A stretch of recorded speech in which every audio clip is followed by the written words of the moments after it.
Another cold-blooded killer will remain behind bars. The South Carolina Board of Paroles and Pardons denied parole to Susan Smith, who confessed to murdering her two young children back in 1994.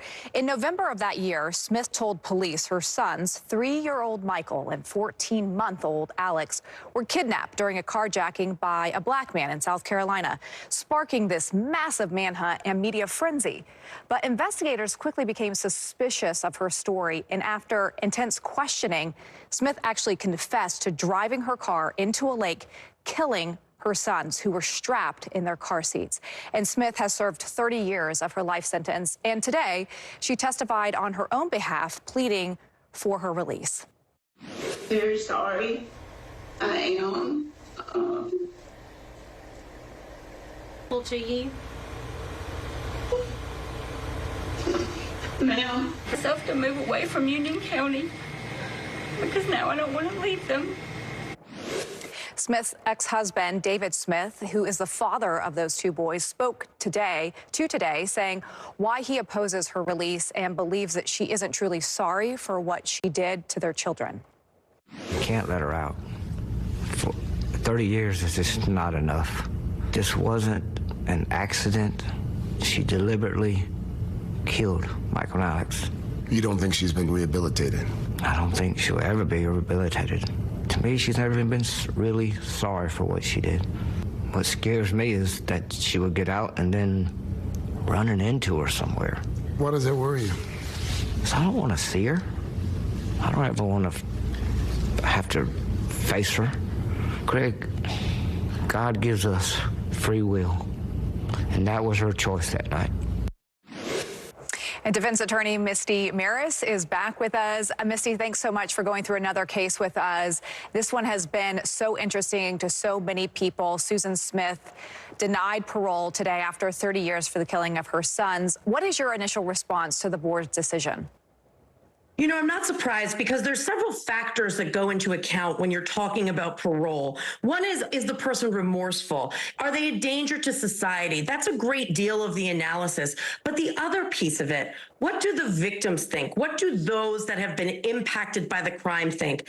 And her ex-husband came and said, you know what? I want you to keep her behind bars. This was an intentional crime, and she should spend the rest of her life in prison. And in fact, right now, she's going to be eligible for parole every 2 years. He said, I'll be back every 2 years to make this very argument, because I do not believe that she should be eligible for parole at this time, and she should spend the rest of her life behind bars.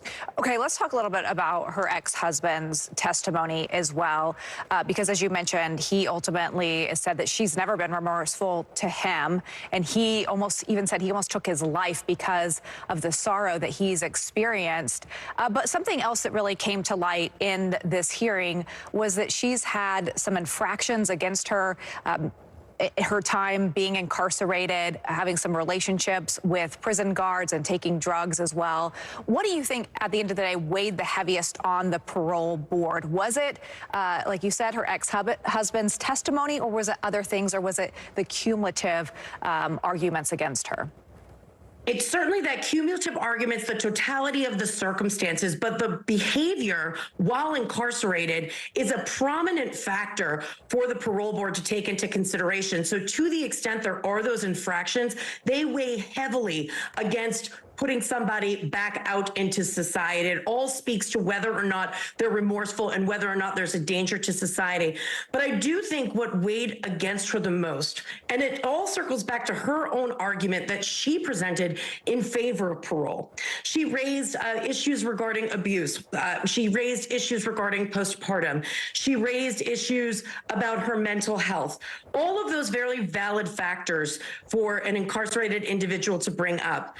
But what was pointed out was the nature of the crime at the time. It was not something that was done whimfully. It was not something that was done in the heat of the moment or accidentally. It was calculated, planned, and executed for the purposes of killing her children. And so going back and hearkening back to those facts of the case, coupled with her behavior and the victim's input, it was almost certainly going to result in continued incarceration. Yeah, and she even confirmed in the hearing today that she was not under the influence of alcohol or drugs at the time of her son's murder there that panned out. But talk to us a little bit more about her options here, because this is her first time to testify since she's been convicted. And you said, again, it'll be revisited in 2 years. What is her lawyer talking to her about? Because if you watch that testimony today, many people were saying it didn't seem like she was that remorseful or remorseful enough. Right. Her demeanor was certainly something that was called into question. And I think if you're her lawyer, and her lawyer did a lot of the presentation on her behalf, said that he had known her for a while now and found her to be remorseful and did hit all of the points that you need to make in a parole hearing. It's likely that her lawyer's saying, look, you've got to have perfect behavior for the next 2 years.